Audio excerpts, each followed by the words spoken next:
guys, how are you? Good morning and welcome to Monday. And it's the first Monday back where it's kind of a little bit more of a regular week, being that there was New Year's Eve and New Year's last week. I want to talk about something that I've been kind of talking to people about just in person lately. And one of those things is how much more important sales is than marketing for service-based businesses.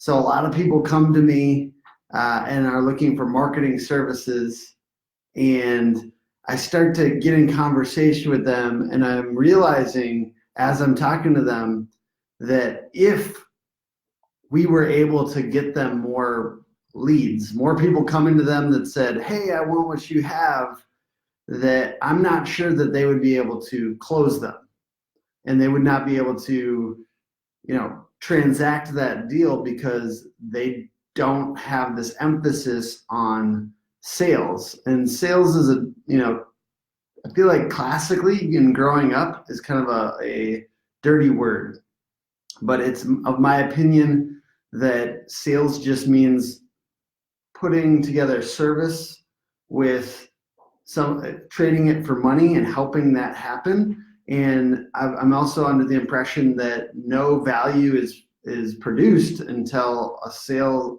is closed. So you have to close a sale to help somebody. And so I just keep on getting this feeling like a lot of these entrepreneurs and small business owners could really have a broader knowledge of sales. And so the first point on this topic that I want to talk about is how important it is for you as if you're a small business owner or a person even involved in marketing in a small business, to learn to sell. Learning to sell is extremely important, and maybe that could be something that you focus on this next year.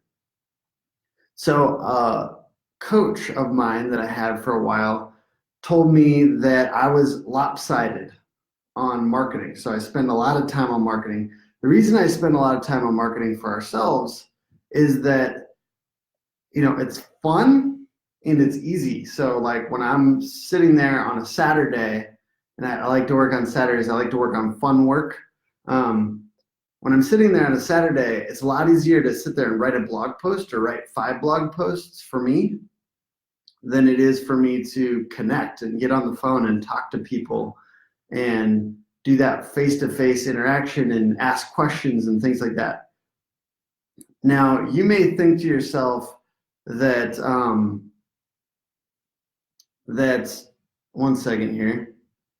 You may think to yourself that there's a little bit of a disconnect there because, you're not able to do that you're not able to sell to people on Saturday. But I would venture to say that a lot of these small business owners are working on Saturdays, but that's beside the point. So I personally think it should be 60% to 40%, meaning 60% of sales and 40% of time and resources go to marketing. So 40%, 60%. And I think it's really, really important to track your key numbers. So a couple key numbers. So that you should be doing this no matter what. If you're a technician, if you're a business owner, etc., tracking your key numbers monthly.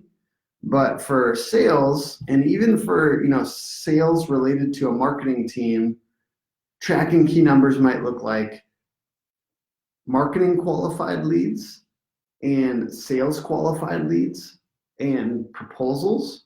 So how many people, marketing qualified leads equals how many people have raised their hand and said, I want that.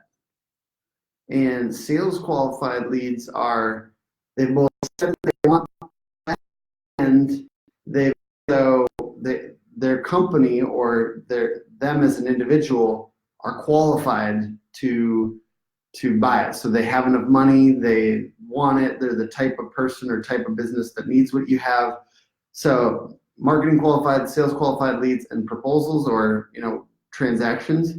And I think tracking these, and maybe you identify a couple other numbers that are super important for your business, but tracking your key numbers monthly is super important on the sales front.